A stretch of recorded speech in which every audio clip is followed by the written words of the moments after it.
こんにちは、音沢です。まず、こちらの曲を聴いてみてください。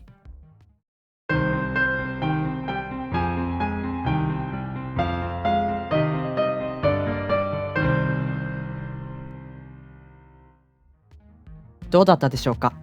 今回はこの単調にしてみたというコンテンツの仕組みについて解説します。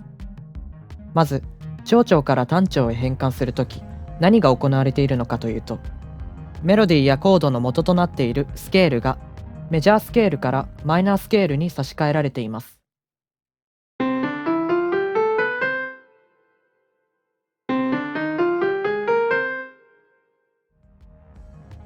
このメジャースケールとマイナースケールを比べてみると、3と6と7の音が半音下げられています。C メジャースケールでいうと、ミとラとシの音が半音下がります。具体例で確かめてみます。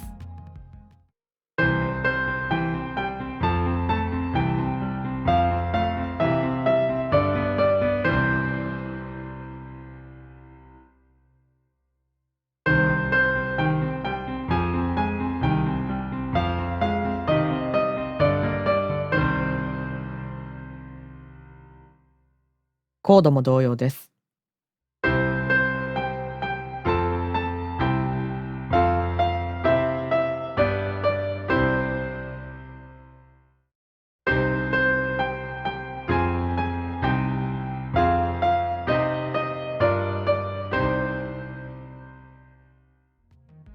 このようにメジャースケールでできたメロディーやコードをマイナースケールで再構築すると楽曲が単調になります。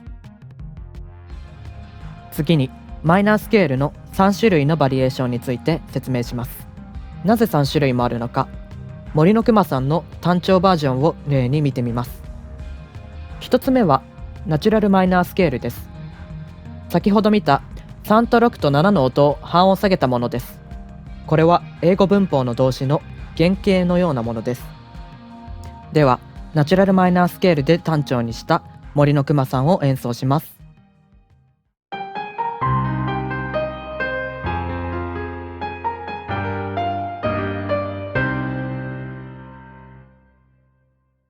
こんな感じです。単調の暗い雰囲気が出ています。しかし、オリジナルにあった前に進む感じがなくなったように聞こえます。それはなぜかというと、まずメジャースケールの7番目の音は1番目の音に進みたがるという性質を持っています。その性質からこの音は導く音と書いて導音と呼ばれています。飛び箱の踏切板のような役割を担っています。しかしナチュラルマイナースケールでは7の音が半音下がって導音がなくなるため、メジャースケールと比べると推進力が小さくなるのです。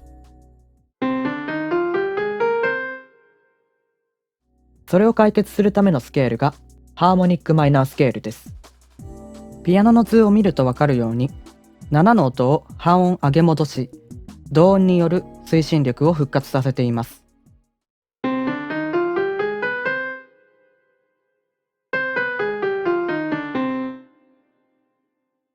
これを踏まえて森のくまさんを聞いてみます。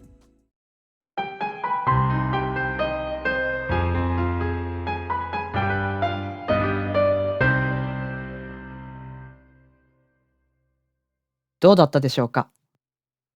私にはメリハリがついて派手になったように聞こえました。そして3つ目、メロディックマイナースケールについて話します。これはさっき見たハーモニックマイナースケールのいびつさを解消するためのスケールです。もう一度ハーモニックマイナースケールを見てみます。このスケールの6の音と7の音の間隔、他の音より広いですよね。なのでメロディーが滑らかにつながらず、いびつに聞こえる場合があります。それを3つ目のメロディックマイナースケールはどのように解消しているのでしょうか。これがメロディックマイナースケールです。7の音を半音上げたのと同じように、6の音も半音上げ戻されています。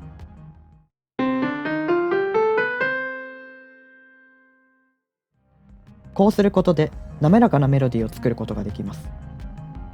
注意点は、加工するときは原型のナチュラルマイナースケールに戻る点です。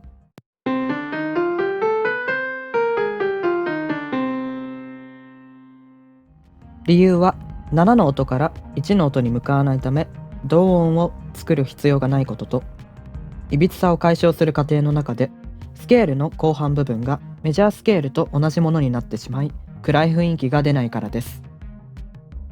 森のくまさんを例にすると、メロディックマイナースケールを適用できそうなのはシからドに向かっている最初の部分だけですね。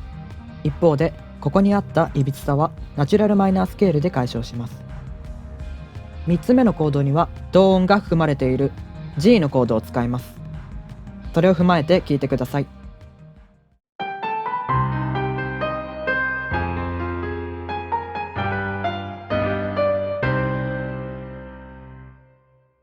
どうだったでしょうか。どのスケールがしっくりきましたか。まとめると、メジャースケールで作られたメロディー、コードをマイナースケールで再構築すると単調になります。そして、マイナースケールには3種類あり、それぞれキャラクターがあります。なお、説明上、推進力がない、いびつなどの言葉を使いましたが、それは良い悪いという価値観を示しているわけではありません。実際私は緩やかなナチュラルマイナースケールが一番好きです。現代ポップスの音楽理論に守らなければいけないルールは存在しません。なので、好みのスケールを使いましょう。動画は以上です。ご視聴ありがとうございました。質問、リクエストはコメント欄にお願いします。